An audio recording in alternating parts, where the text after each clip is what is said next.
معذرت کے ساتھ کہنا چاہتا ہوں کہ یہ جو بھنگی چرسی ہے نا، یہ جو خود کو نشے کے بعد حضرت علی کا نعرہ لگا کر خود کو محب علی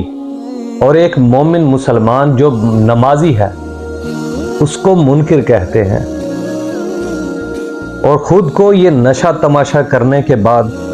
حضرت علی کا محب ثابت کرتے ہیں، ایمانداری سے بتائیں کہ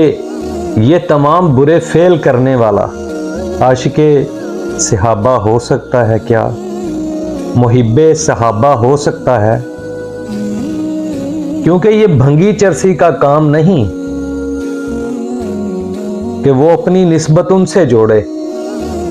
جنہوں نے ساری زندگی یہ کام کیے ہی نہیں۔